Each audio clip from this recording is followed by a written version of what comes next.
Après 10 jours de traque à travers toute la France, le chauffard mis en cause dans l'accident mortel de Lorient a donc été arrêté hier matin. Vous l'avez quasiment vécu en direct avec nous dans cette émission. Et hier soir, la procureure de la République de Lorient a annoncé que le chauffard a été mis en examen pour homicide et blessure involontaire aggravée, conduite sans permis, délit de fuite et refus d'obtempérer.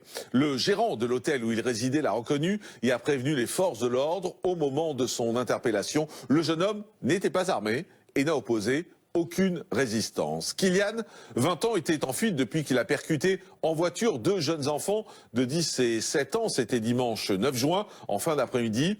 Vous le savez, hélas, le plus âgé est mort, le second garçon est lui encore dans un état critique. Mercredi dernier, sa passagère et ex-petite amie, Gaëlle, 21 ans, avait été interpellée après s'être rendue chez des particuliers et leur avoir dit qu'elle était recherchée. Depuis, les enquêteurs n'avaient plus qu'un objectif, retrouver le conducteur, et c'est donc désormais chose faite. Devant la juge, Kylian a décidé de parler. Il reconnaît avoir fauché les deux enfants. Il reconnaît aussi son refus d'obtempérer au contrôle des gendarmes quelques minutes avant l'accident. Son avocate décrit un jeune homme abattu qui exprime des regrets. À chaque évocation des victimes, il était en pleurs. Il ne voulait pas fuir ses responsabilités. Il était plus dans la peur, autre chose. Il avait quand même besoin de parler. Je lui ai conseillé de garder le silence, mais ça a été trop difficile pour lui. Il était vraiment sous le coup de l'émotion. Il fallait qu'il parle. Il se libère en fait. Pourtant, pendant sa fuite, il s'était rasé le crâne et la barbe pour échapper à la police. Mais dans cet hôtel où il a séjourné la dernière nuit, une femme de chambre l'a reconnu grâce à l'appel à témoins. Signalé aux forces de l'ordre, il a été interpellé hier matin sans heurts. Mais où était-il pendant les 8 autres jours de cavale? Comment a-t-il pu se loger, se nourrir, se déplacer et même payer la dernière nuit d'hôtel réservée par une autre personne sous un autre nom? Moi, ce qui m'intéresse, c'est de savoir comment un petit bonhomme, parce que c'est quand même pas un grand délinquant, ce qu'il a fait n'en est pas moins grave, mais comment il a pu se planquer 9 jours à portée de main. Donc il a des aides nécessairement autour de lui. Parmi les pistes explorées par les enquêteurs, il y aura sans doute l'environnement proche de Kylian, une bande de jeunes à laquelle il appartenait. Ce commerçant a souvent eu affaire à eux. Parmi ces jeunes, vous avez reconnu Kylian, c'est ça? J'ai reconnu Kylian, vous savez, tout ça c'est un ensemble. Il est venu, il était avec un groupe qui mettait le désordre. Aujourd'hui c'est Kylian qui est montré du doigt. Bon, non, après, mais c'est pas d'aujourd'hui qu'il y a ce problème-là. Devant le garage où a eu lieu l'accident, toujours autant de fleurs et de messages pour les deux petites victimes. Le garçon de 7 ans est encore hospitalisé, son état jugé très préoccupant. Retour en direct sur le plateau de la quotidienne de Crime et Faits divers. Denis Jacob, bonjour. Bonjour. Merci d'être avec nous, secrétaire général du syndicat Alternative Police. 10 jours, c'est très long quand même, comme fuite. Alors c'est très long certainement pour la famille, bien évidemment. Ils n'ont qu'une envie, c'est de voir interpeller l'auteur de celui qui a tué leur enfant et blessé grièvement l'autre. Pour nous, police, on essaye de mettre tout en œuvre pour qu'on puisse élucider dans les meilleurs délais ce type d'enquête. Alors 10 jours, c'est pas excessivement long dans le cadre d'une enquête comme celle-là, où au départ on n'a que peu d'éléments. Je rappelle que l'accident est survenu dans une commune où il n'y avait pas de vidéosurveillance, donc ça c'est déjà un élément compliqué pour nous de ne pas avoir d'image. Et puis après, eh bien, il faut faire appel aux témoins et tout d'abord identifier les auteurs, le véhicule. Une fois que c'est fait, eh bien, il faut auditionner et voir la famille, les amis, les proches. Enfin bon, il y a tout un travail d'enquête. Et vraiment un travail de fourmi. Il y a aussi la police technique et scientifique, le relevé de traces et indices, l'analyse potentiellement des moyens électroniques qu'il a pu utiliser, carte bleue, téléphone notamment. Et tout ça doit permettre à commencer à élaborer une cartographie où il peut se trouver, tout en tenant compte de son profil, de son passé de petit délinquant, donc pas dans le cadre d'une grande affaire criminelle, donc a priori toujours dans le secteur, parce que ce type de petit délinquant a besoin d'avoir des repères familiers. Ça veut dire que pour vous, c'était quasiment une évidence qu'il n'était pas parti de la région? Alors, je crois que je vous l'avais dit quand j'étais venu vous voir il y a quelques jours, c'était mon intime conviction que dans ce cadre d'affaires, il ne devait pas être bien loin. Néanmoins, en tant que fonctionnaire de police et dans le cadre de la procédure telle qu'elle existe chez nous, il y avait tous les éléments d'information qui avaient été communiqués sur l'ensemble du territoire. Bien sûr. Au cas où, on ne peut pas l'exclure, mais au cas où ils franchissent les frontières directes à la France. Et puis, il y a enfin l'appel à témoins, comme dans le cadre de l'alerte enlèvement, où quand on a une enquête qui est quasiment close au niveau de tous les éléments d'information qu'on peut avoir et qui ne nous permet pas encore de localiser l'individu, eh bien cet appel à témoins permet de resserrer encore l'étau, d'avoir des éléments d'information complémentaires à ce qu'on a déjà en notre possession, et puis arriver à le localiser par des témoignages. Là, on voit à quel point l'appel à témoins a porté ses fruits, parce que c'est une femme de chambre, visiblement, qui, dans un premier temps, le reconnaît. Donc on voit à quel point c'est important, et puis à quel point tout le monde est attentif à ces appels à témoins.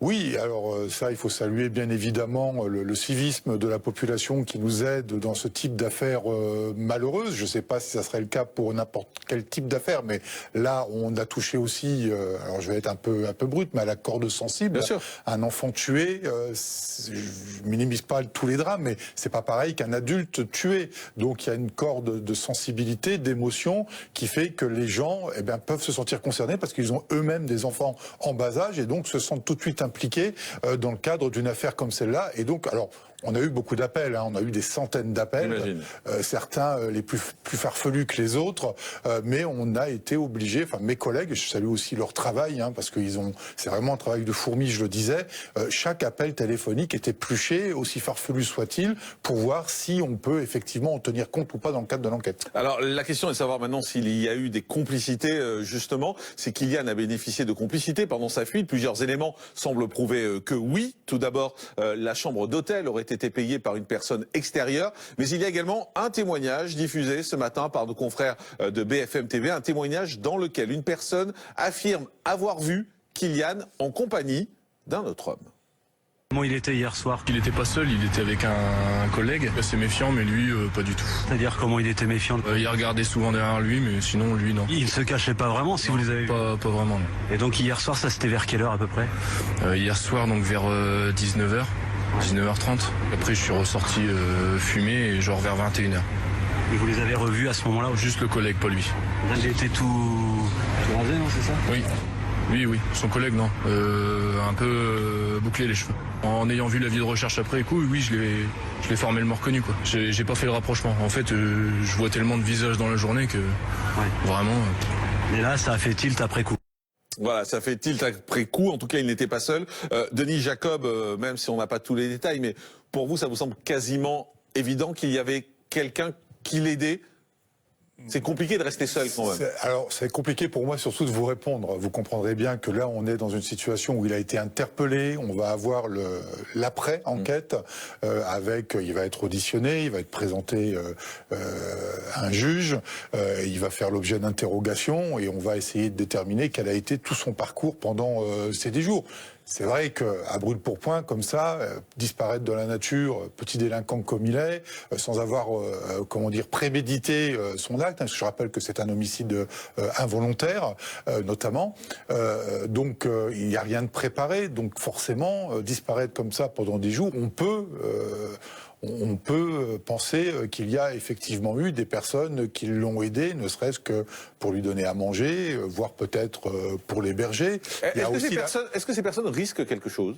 Est-ce que ces personnes qui l'ont aidé, aujourd'hui, elles risquent des poursuites en justice? Bien sûr. Et pour quel motif? Mais pour complicité, tout simplement. Le fait d'avoir hébergé quelqu'un qui est recherché dans le cas d'un homicide involontaire, c'est passible d'une peine de prison, c'est du pénal. Donc la complicité... Sauf si c'est ses parents, je crois, dit la loi, d'après ce que j'ai compris. Je ne rentrerai pas dans les détails juridiques, mais je sais pas, mais on a un spécialiste. Il y a un acte, un délit qui s'appelle la dissimulation d'infraction, et là, visiblement, que ce soit soit les parents d'ailleurs ou les proches, ils peuvent être passibles de ce délit de dissimulation d'infraction, en l'occurrence là, d'infraction grave, parce que c'est un homicide involontaire. Je rappelle que la jeune femme qui l'accompagnait, ne serait-ce que pour le fait de ne pas avoir porté assistance à personne à danger, est passible de 7 ans d'emprisonnement, quand même. Donc effectivement, les personnes qui l'ont aidé s'exposent à des sanctions pénales.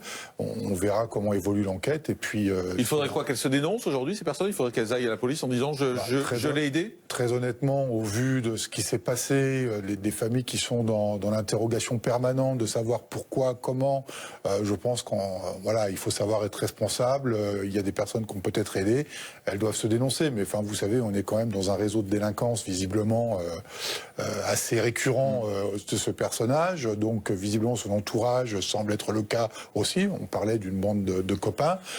Voilà, c'est peut-être parmi ces gens-là qu'il faut rechercher. Dans la famille, il faudra peut-être établir s'il y a aussi des liens, mais tout ça, l'enquête le déterminera a posteriori. Qu'est-ce qui va se passer maintenant? A priori, il va rester en prison ou il peut être remis en liberté? L'un ou l'autre, c'est la justice qui décidera. Mais il est possible qu'il soit remis en liberté? Il est possible, enfin le juge des libertés et de la détention déterminera, mais après je ne sais pas, enfin il est... Alors, Maître Pérez, vous connaissez mieux que moi on vient de toucher un point important, de savoir s'il a bénéficié d'aide extérieure pour pouvoir continuer à perpétrer son délit de fuite et de non-présentation. Donc à partir de là, de toute façon, cela suppose que pour qu'il y ait une absence de concertation avec les autres éventuels prévenus qui pourraient être mis en cause dans cette affaire, on va évidemment pas le mettre en liberté tout de suite. Donc déjà, il faut que l'enquête se termine et qu'on soit sûr d'avoir identifié tous les intervenants de cette infraction. Il faut établir s'il y a eu complicité ou pas. Voilà. Donc déjà, et après, il encourt quand même une peine de 10 ans.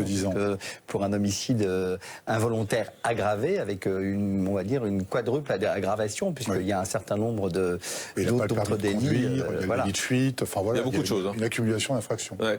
Sabrina Philippe, psychologue, on a entendu son avocat tout à l'heure qui disait moi je lui avais conseillé de ne rien dire, et finalement il a parlé, il a expliqué, il a reconnu ce qui s'était passé. Ça peut prouver aussi que le poids est lourd depuis 10 jours à porter, le poids de la fuite, le poids de cette mort également, parce qu'il est responsable, même s'il est présumé innocent, mais il est a priori responsable quand même de la mort de cet enfant et de l'autre qui est grièvement blessé. Oui, je crois que certainement, en tout cas, et c'est souvent ce qui se passe sur un plan psychologique, au début, il n'a pas réalisé tout à fait. En réalité, que l'acte qu'il avait commis dans une espèce de fuite en avant, sans prendre toute la mesure, justement. Et puis ensuite, petit à petit, avec les jours qui passent, il a pris, évidemment, il a entendu aussi que l'un des enfants était décédé, l'autre était gravement touché. Donc forcément, au bout d'un moment, ça lui commençait à lui peser sur la conscience, et on peut tout à fait comprendre que malgré le fait qu'on lui ait demandé de se taire, il ait parlé. Puisque au bout de 10 jours, ça commence quand même la rumination est suffisante pour que la parole s'ouvre. En tout cas, Denis Jacobs, si j'ai bien compris, l'enquête n'est pas terminée et la police a encore du travail pour éventuellement découvrir de nouveaux complices. Et si des gens l'ont aidé dans sa fuite, ça va être désormais, je pense, le travail des policiers, des enquêteurs.